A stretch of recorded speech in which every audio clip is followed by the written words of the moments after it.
today's topic of discussion will be flow net, but before continuing with this topic, the previous topic which we have studied was the seepage, and in seepage we also studied the different flow conditions, that is no flow condition, upward flow condition and the downward flow condition. So, moving on to one aspect there that was left in the last class, the quicksand condition. What is this? We have studied 3 points, that no flow condition is there, or the upward flow condition or the downward flow condition. So, what happens when seepage pressure always increases in the direction of the flow, but understand here that in upward condition what will happen when the soil is there and the water is flowing upward and the effective stress is actually acting downward, effective stress.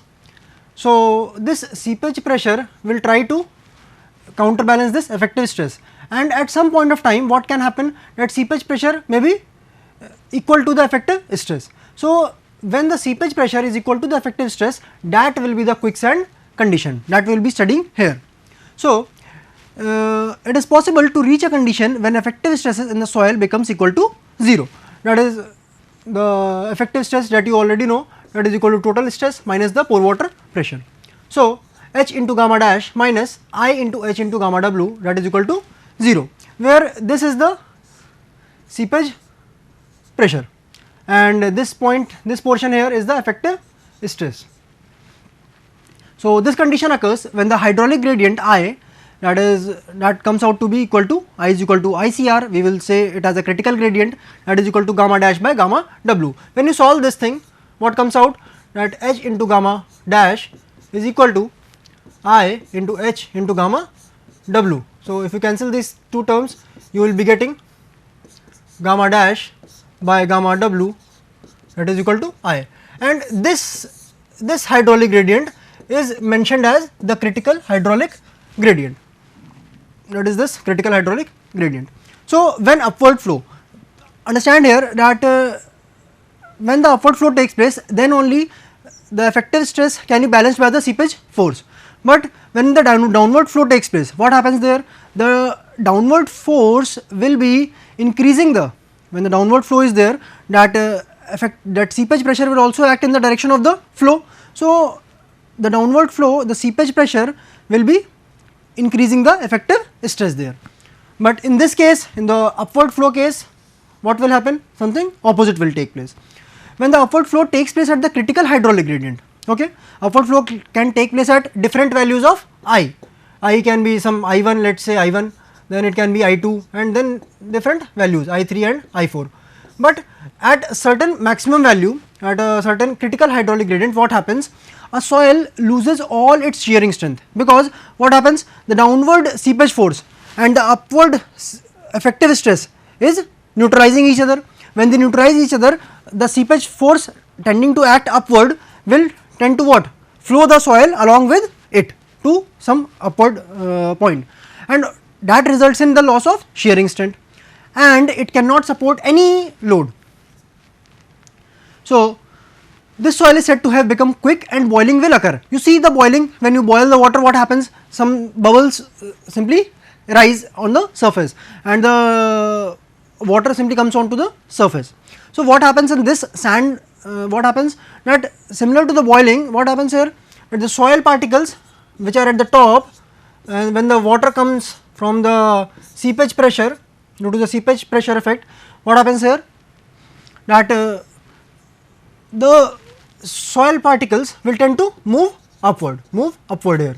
So, that is called as boiling. These are different names, that is the terminology that are given. The popular name for this phenomena is called as the quicksand. So, understand one thing more, that quicksand is not a type of sand, but only a hydraulic condition. What is a hydraulic condition? You know that there is a flow condition, either there is no flow or there is upward flow or there is downward flow. So, this is just the flow condition that we are talking about. So, under this condition what happens, the seepage pressure, that is IH into gamma W, has become equal to the effective pressure. So, the effective stress has reached to 0 value.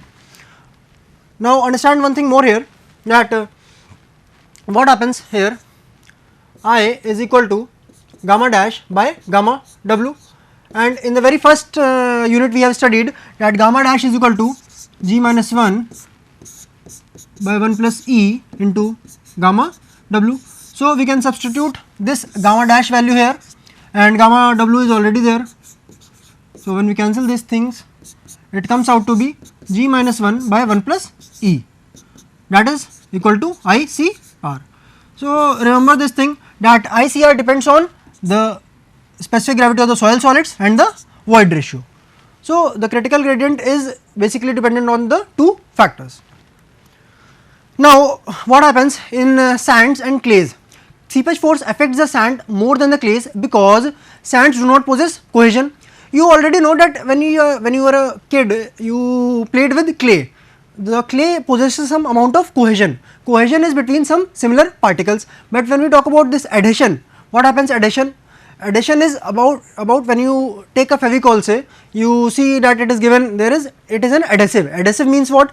You are trying to stick two particles. When you are trying to say cohesive, we are saying that you are talking about similar kind of particles.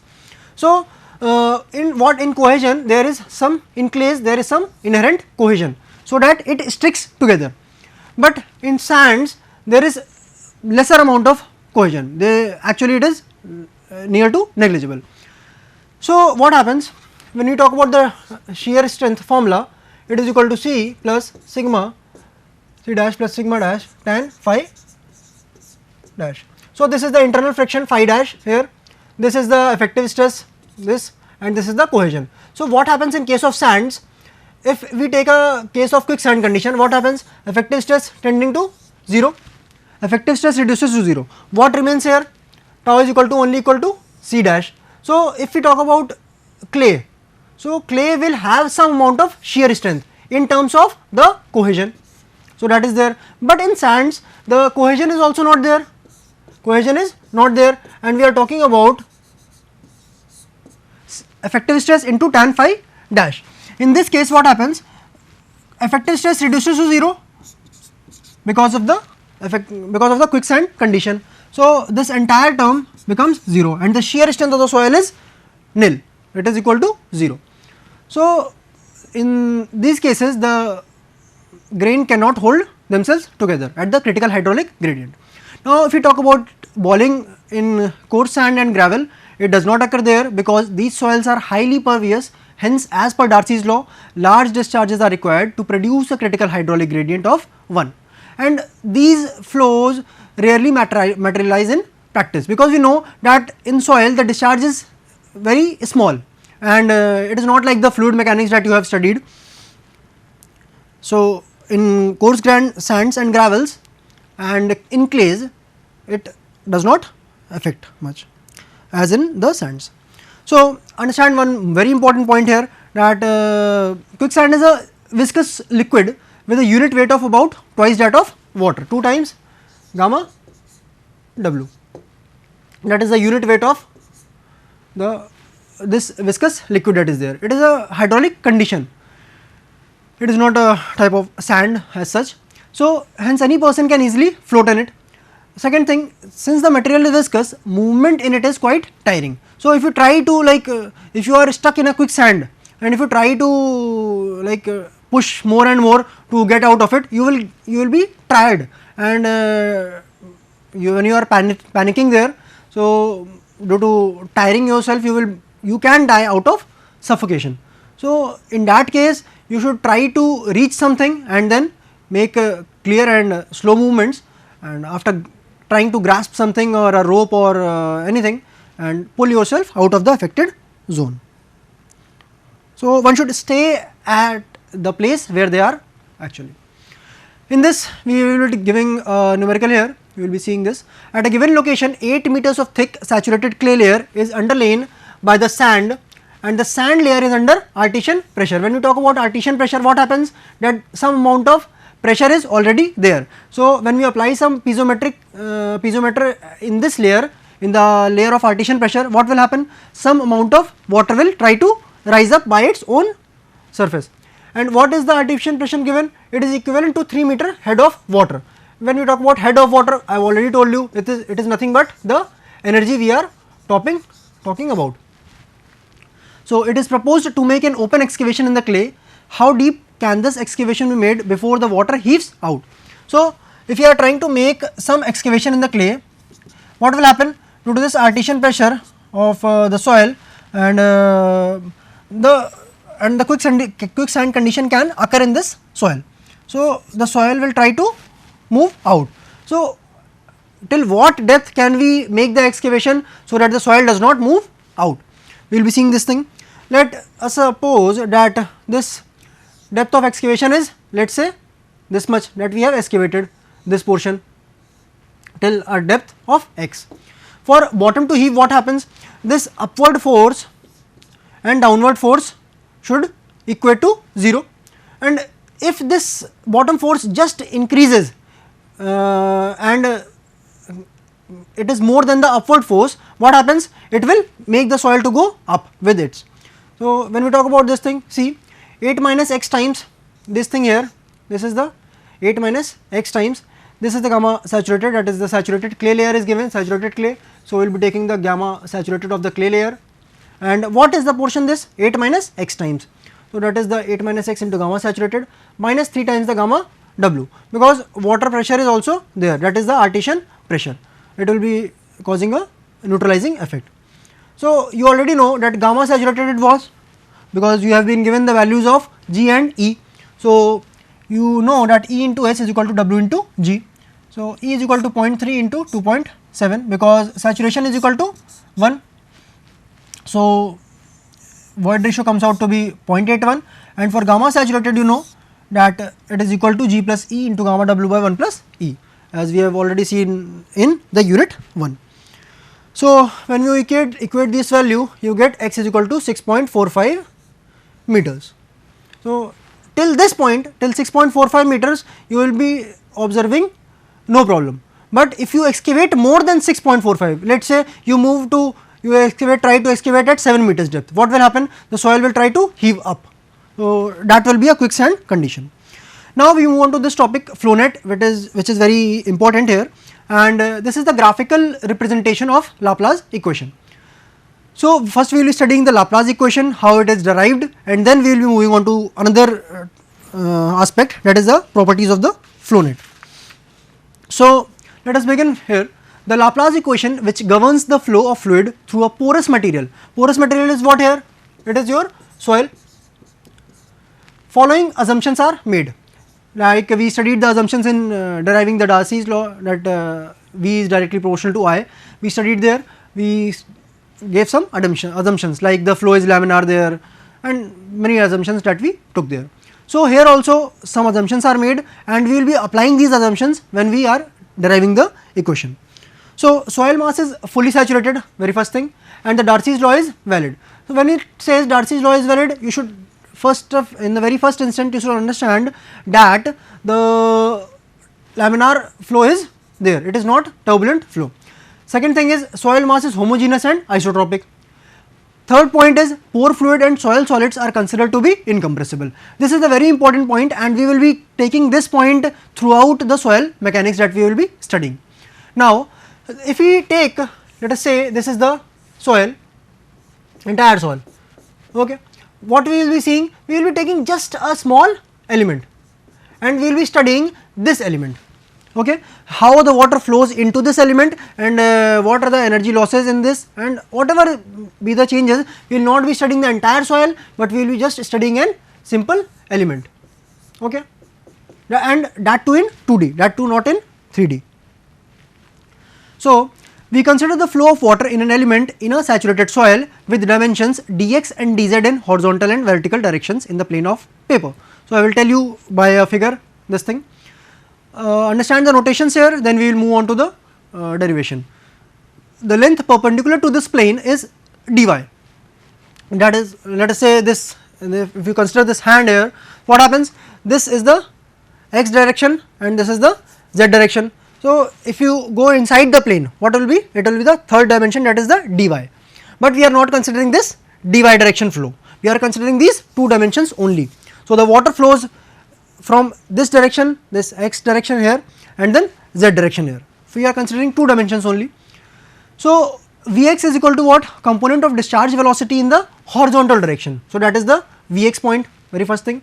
Then Ix is the hydraulic gradient. You already know I is hydraulic gradient. Hydraulic gradient is what? The head loss per unit length of the flow. So, that is the hydraulic gradient of in the x direction, in the horizontal direction. What is Vz here? Vz is the component of the discharge velocity in the vertical direction. So, let us say V velocity is there, and this velocity is being divided into Vx and Vz in two directions.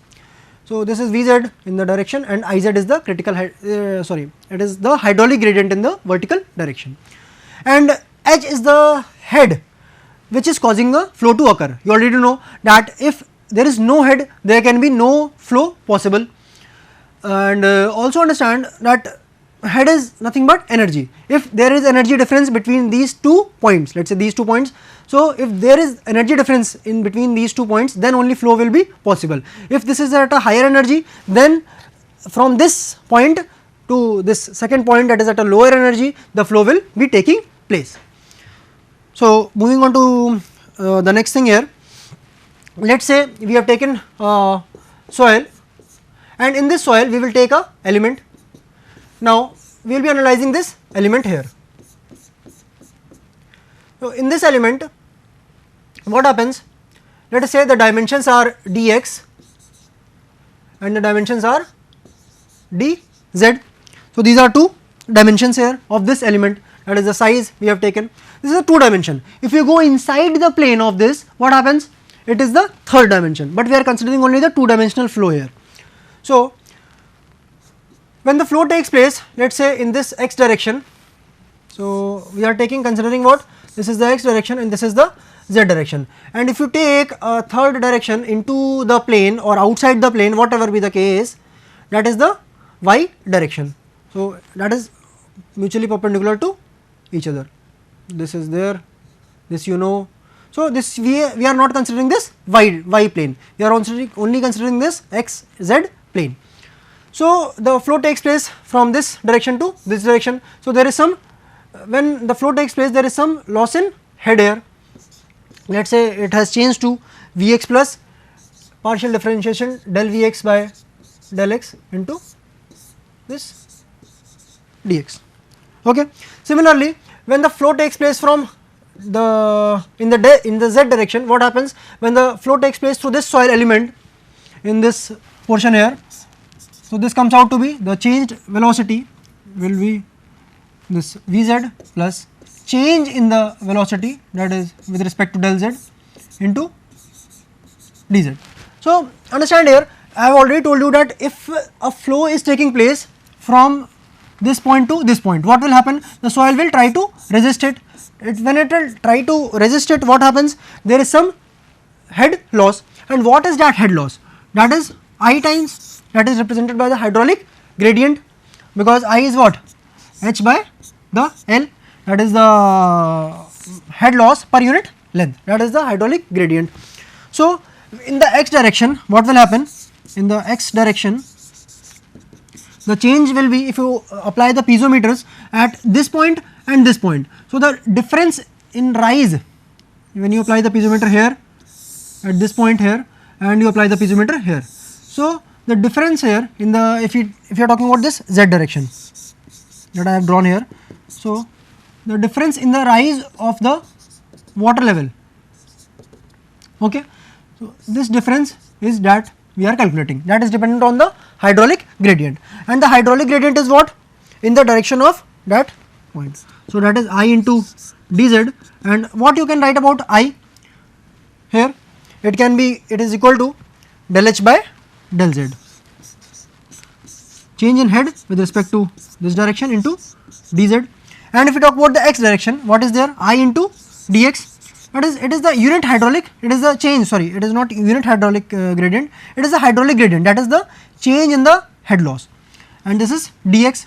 So, it comes out to be the change in the head loss, that is del h by del x, that is the dx, that is the height there, that is the distance it has to travel, dx into this dx. So, here if you are not able to see, let us see here. So, this element was there here, and this is this dx, this is this dz, and the if you are talking about the head in x direction, what will be there? X direction I into dx, and here it will be what?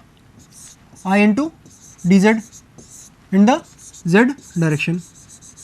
So, this comes out to be del h by del x into, that is the change, okay, into dx, and then again there is a head change, that is dh by del z, del h by del z into dz. So, this comes out to be in the x direction and this comes out to be in the z direction. So, now moving on further, the velocity in the y direction, that is perpendicular to the plane of the paper, is 0 for the two dimensional flow, because in the y direction we are not considering any flow there. Now, amount of water entering the element in unit time is Vx, that is the velocity there, into that area, del z into del y, and Vz into del x into del y. So, amount of water leaving the element is somewhat changed. What is there? We have included this point del v by del x there, and then del v by del z there into the total volume of this thing, dx into dy into dz. So, when we are here we have considered two things, steady state flow. So, when we talk about the steady state flow, what happens? There can be no change in any condition with time.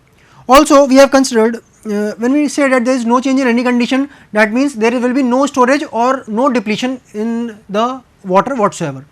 Second point is, we have assumed that the soil solids are incompressible, and also the pore fluid is also incompressible.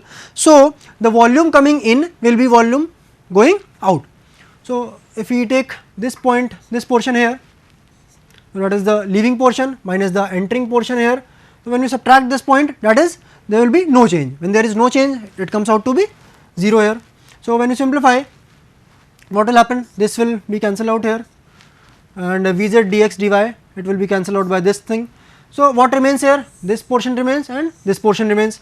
So, you know that is equal to this plus this will be equal to 0, and dx dy dz cannot be 0, it is never equal to 0. So, the part which can be 0 is del Vx by del x plus del Vz by del z, that will be equal to 0. So, remember this equation, and this represents the continuity condition for two dimensional flow, that is exit plane under a steady state flow condition. Now, assuming the Darcy's laws to be valid, we will be taking 2 points. When we talk about the Darcy's law, you know what? The flow is the laminar flow condition, and herein Vx is equal to Kx into Ix, V is equal to Ki. In z direction, that is equal to Kz into Iz, that is in the y in the I in this z direction. So, you know Ix is equal to del h by del x, Iz is equal to del h by del z, the change in the head loss per unit length. So, that is the del z element, that is we are now considering this flow this soil element, and we are analyzing this soil element. Now, assuming the soil to be non-isotropic, if that is non-isotropic, what happens? Kx and Ky will be different values, okay. So, when you talk about del Vx by del x, when we are differentiating it, what happens? Differentiate this thing with respect to x. So, partial differentiation when we do of this one, it comes out to be del 2h by del x square into Kx, and when we do this for the second equation, what happens? Del Vz by del z is equal to Kz into del 2h by del x del z square. So, these are the two equations. Now, when you put this values in the very first equation that was there, that was this del Vx by del x plus del Vz by del z. So, these two values, when we add these terms, what happens? We will be adding these two terms here, Kx, see this bottom point here, Kx into del 2h by del x square plus Kz into del 2h by del z square. But what happens when it is an isotropic medium? In isotropic medium, the Kx will be equal to Kz, that will be equal to K. So, if the soil is isotropic, what happens? The x direction and say y direction, or let us say z direction, the K value is the same value. But if you talk about the non-isotropic medium, it is the isotropic medium here. Non-isotropic medium happens what? It is the Kx the value will be different of permeability, and in this direction it is the kz direction. So, the value of the permeability will be different in different directions. So, del 2h by del x square plus del 2h by del z square is equal to 0. We conclude this point here. So, this is the partial differential equation that we will be using, that is the Laplace equation for 2D flow. And you also know that these Laplace equation are also used by physicists, and you have already studied it in physics when we have studied the flow direction in a thermal medium, or you have studied the flow of a current in a conducting medium. So, moving on to the next slide here, if the flow takes place in 2 dimension, it is analyzed using the Laplace equation that we have studied. We have taken the 2 directions, x and z directions, and the plane that we have constructed there, and then we have studied the how flow takes place. So, this is analyzed using Laplace equation, which eventually represents the loss of energy head in any resistive medium. That is the we talk about when we talk about the flow in a thermal medium, that was there, flow of heat there, and here it represents the loss of energy in any resistive medium. So, the resistive medium is the soil, and whatever, let us say this point energy is something, some resistance will be offered by this soil.